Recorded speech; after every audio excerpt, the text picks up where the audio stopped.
Again, welcome to the 2011 annual Memorial Golf Tournament at the Ocean View Golf and Country Club.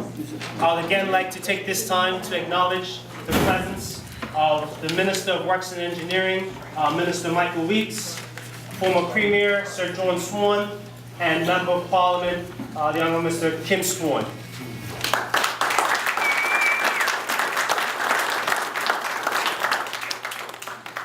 Now, I couldn't actually find the rest of my speech, so I'll just go with what I have here in front of me. Song about number 18? Memorial Sundays are a highlight of the year for me. It provides an opportunity for us to reflect upon the past struggles and the many good times had at Ocean View. Many of us have our own special memories of time spent at Ocean View Golf Club. For me, a couple of those memories are some of those quiet and often quick conversations that I would have with Mr. Alex Farley. If any of you remember Mr. Farley, the mechanic that was here many years ago, played golf here every weekend. Always had something very pleasant and uplifting to say. Another fun memory I have are of the time I got to spend with our dear friend Sam Samuels, who we recently had the benefit tournament for. I'm not sure which one of us were more excited to see each other early on a Saturday morning. He would get excited to see me because he knew that all he had to do was offer me $5 and I'll go at the back behind the locker rooms and clean both the men's and the women's bathrooms for him. I was excited to see him because I knew he would ask, and then I'll get to take that $5 and buy 1 or 2 extra Shirley Temples. So it was kind of like an additional allowance that I was looking forward to every weekend. So in many ways, Ocean View Golf Club, for myself and many other members, is as much of a family as it is a place to play golf. From the very beginning, Ocean View was a special place. Originally, the only course non-whites were allowed to freely play, Ocean View became the breeding grounds and home for many of the black and Portuguese golfers prior to desegregation on the island. In fact, it has been argued that Ocean View, or it can be said that Ocean View broke the ground for what we now know as Port Royal Golf Course, a course that has produced the likes of Dwayne Pearman, Kim Swan, and Cornell Bean, to name a few.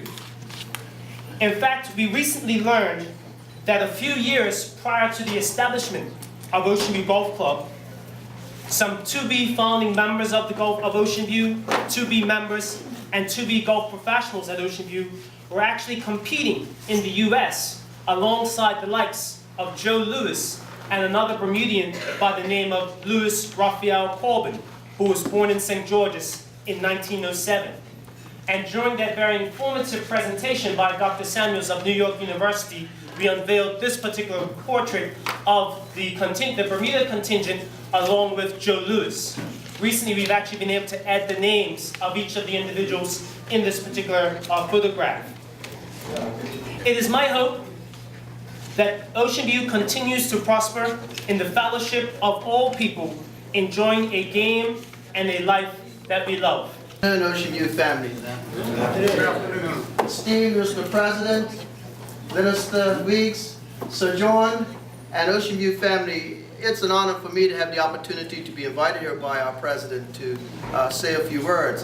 Before I start, I just want to say how one thing that really excites me is that a junior golfer, a young man that's on this side of 35, I do believe, stands before us as our President, a scholar, a professor at the Bermuda College, who can bring and be a part of bringing a professor from New York University to unveil some of the deep and rich history that is Ocean View. I think the future of Ocean View is alive and well and in good hands with us having such a dynamic young president.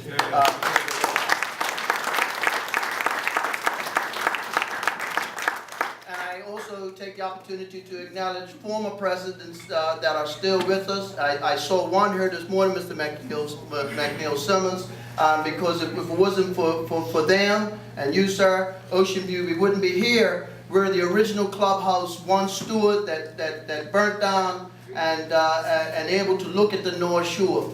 And with that, I have to say thanks, because Sir John, you were the premier when we came here to this location. And a lot of people don't know that in the Earl locker room there was a painting, a plan done of a proposed 18-hole golf course that was done by your company. So I remember that as a young boy going to Ocean View. So the vision for Ocean View being more than 18 holes was done many years before, and I believe that was certainly in a private capacity. And those are some of the visions that people held for Ocean View. But for me today as founder, I want to be remiss of me not to mention the fact that I stand here today representing my uncle, Herman Tushy Bascom, the pro emeritus. I want to acknowledge his good friend, the Reverend Vernon Lowe, who was the Ocean View's first president, who's still with us. They were an item, and it's so great to know that Reverend Lowe is still with us. But also, I feel blessed because my first golf clubs were put in the hand through the family of Percy Vincent, his widow. She wasn't able to be here, Betty Vincent. She was here last year. My first golf clubs on Granaway Heights came through the hands of the great Percy Vincent. There's a trophy here for Percy Vincent. Rogers Otterbridge, who used to come to Port Royal, also had a hand in developing many a young junior golfer, not only at Ocean View, but also at St. George's and in the West End as well. Thank you, MP Swan. At this time, I'd like to invite former Premier Sir John Swan to share a few words. And as most of us will be aware of, there is the portrait of Sir Swan just outside above the handicap computer, and they're officially opening this.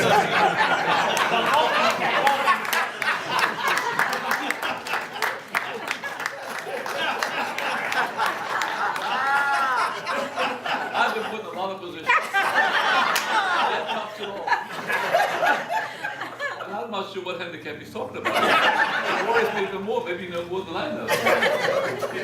Mr. President, Mr. Minister, my friend Kim Swan, all my friends, in fact. It's an honor to be here today because that's where I got started many years ago.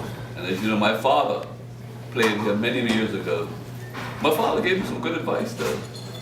He said to me, you know, you go out and I love golf. Which one of us loves golf the most? And it concludes that he loved golf the most. He says, you go make the money and I'll play the golf. And believe me, even when he ran the store, he'd be going to town to pick up supplies for the store, and what he would do is, he'd come and play 18 holes of golf here, or walk to Port Royal and play 36 holes of golf, and we'd return home because it was too late because the supply places were closed. And somehow or the other, the old gals, you know, I'm sure like your parents, understood that. My mother was never upset about it. You know, she just carried on running the store. My father kept playing golf, and I kept trying to make money. That was a family combination that seemed to have worked. But in all sincerity, it is a delight to be here today. I'll tell you why. When I came home in 1960 and decided that, like few people, had an opportunity to come at Ocean View and play golf. When I saw the condition that golf club was in, I knew that there had to be a solution to do something about it. And it took many years, but it finally happened. And when I look here today and see how this club has become so integrated, those days, you know, it was one color. It was just, talking about the mosaic, it was the mosaic, it was dark, really. And we looked down a dark hole because we had no money. The club was falling apart, leaking, and everything else. And yet, you know, the funniest thing about it is, it was normal for us, because nobody had very much. And everybody put their shoulder to the grind, tolerated. And when I see what's here today, and I've seen it because I helped make the decision for it to be here, I'm really impressed, I'm honored, I'm humbled because I can see the progress that this organization has made. And I think, like Kim Swan, very few things in Bermuda, we turn churches sometimes into national models, like the church in St. George's, and we talk about, but this golf club here who stood the test of time, without money, but with perseverance, should be honored, as Kim said, and made a historical monument, historical place, that no one can come and disfigure it or change it. And I support what you said, Kim. And the nice thing about it is, we have the minister here. It's pretty hard for him, so it's not for him to say to all of you, it's not going to do it. And I think it would require an act of parliament, I'll be happy to help you draft it, so that that act then becomes a part of the legislature and the rules, the laws of the country, so that whatever happens, the government and the country and the people of Bermuda have responsibility. Mr. President, former Premier John Swan, FD Kim Swan, ladies and gentlemen, I thought I'd just come as a guest today, but I've been put under some tremendous pressure. But on a serious note, as the minister responsible for golf courses, these last 10 to 15 minutes hearing these gentlemen speak, even though I knew the history, or I thought I knew the history of Ocean View, I really had an eye with these guys, so I know that they are, as the minister responsible, I have responsibilities to see such a historic place like this here remain and flourish and prosper. But I'll tell you a joke. When last year Christmas, my wife and I took a trip and we came across Walmart. And I've been talking about playing golf for some time, so we went there and we bought a set of training clubs. I drive around with the clubs in the back of my car. I've taken that about two, maybe three times, but I promise I'm going to learn. And if you can imagine, I married an autograph. A niece of Rogers autograph. And she thinks that runs in the family, so I got a whole lot of instruction. Every time I try to go out to my driving range, why I don't want to go with her is because she tell me how to stand, tell me how to this and that. And one time I called her bluff and she hit a ball so clean, I actually took my glove up my clubs and said, you know something? I'm gonna start training without her. But in this coming year, especially being now that I am the minister for golf courses, I pledge to learn.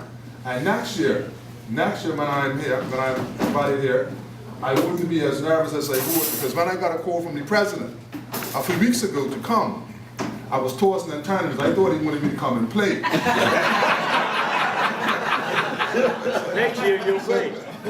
So I was going back and forth. How can I get out of this thing? And then, but see, as you know, the president is very persistent. So every couple of days he'll send me another email saying, "Did you get the last one? Are you coming?" So at last I said, "Okay, well, I knew it was a Sunday.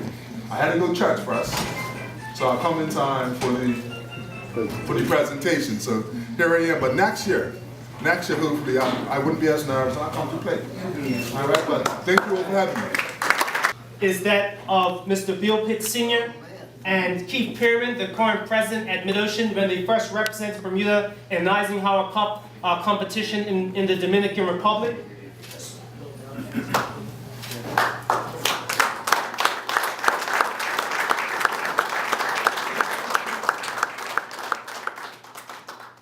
And the second image is actually a group photo, and it has a number of different members there. One that I particularly know and like to point out is a gentleman that has had a huge impact on my life. And I remember him once telling me that, you know what, Quentin, even if I only had one loaf of bread, you would get half. And that's the image here of my good friend, who I refer to as my uncle, Herbie Minus, when he was about 19 years old. And so,